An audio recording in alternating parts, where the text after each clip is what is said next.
Há exatos 15 meses, octacampeã de Fórmula 1. Hoje, a maior derrotada do grid. A Mercedes, sim, vive uma crise e, pior, parece não saber como sair dela.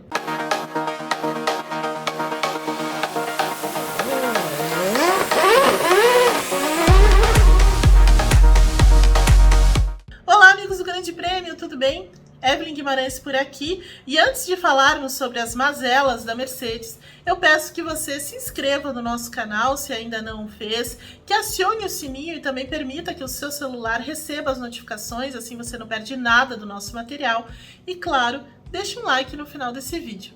Muito bem, falemos então da Mercedes, que está no olho do furacão nesse início de temporada 2023 da Fórmula 1. Está no olho do furacão por um motivo muito ruim, né? Ela está em crise, vivendo um momento muito difícil, muito tenso, por conta da má performance. A Mercedes perdeu performance em relação a 2022, tem um carro muito difícil, de difícil entendimento, insistiu num projeto que já parecia muito estranho no ano passado e agora paga um preço alto por isso, né? No ano passado, a Mercedes investiu nesse carro muito diferente, né? De soluções muito distintas em relação ao resto do grid, na passagem de regulamento, né? Quando a Fórmula 1 então passa a usar o efeito solo como conceito maior, e a Mercedes foi num caminho para um carro muito estreito, o side pod zero aí é o grande ponto central desse projeto. E no ano passado a Mercedes passou quase meia temporada tentando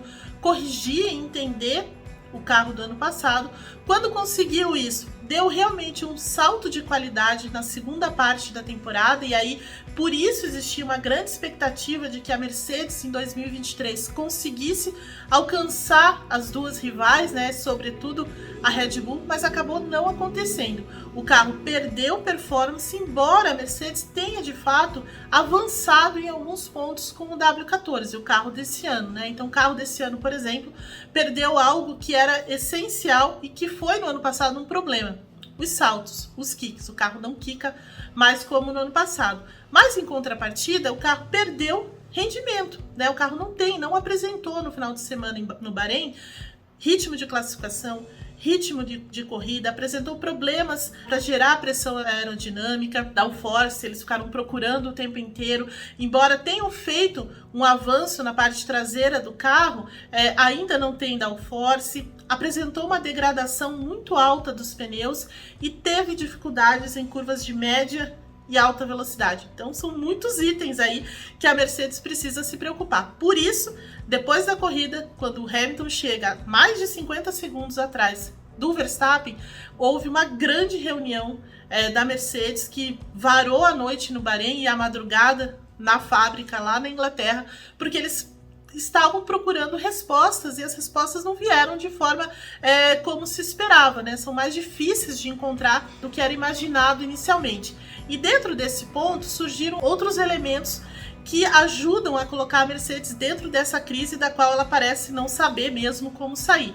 A primeira delas é o próprio Hamilton, né? Que é a referência da equipe, é o cara mais experiente, e aí a gente dispensa qualquer apresentação. Mas quando o Hamilton chega e diz assim: olha, eles não me ouviram no projeto do ano passado e insistiram nesse erro, tem alguma coisa errada, né? E aí ele fala: olha, eu já pilotei todo tipo de carro, muitos carros, esse carro inclusive parece com alguns que eu pilotei na McLaren, e eles simplesmente não ouviram. E eu sei o que o carro precisa, eu sei o que o carro não precisa.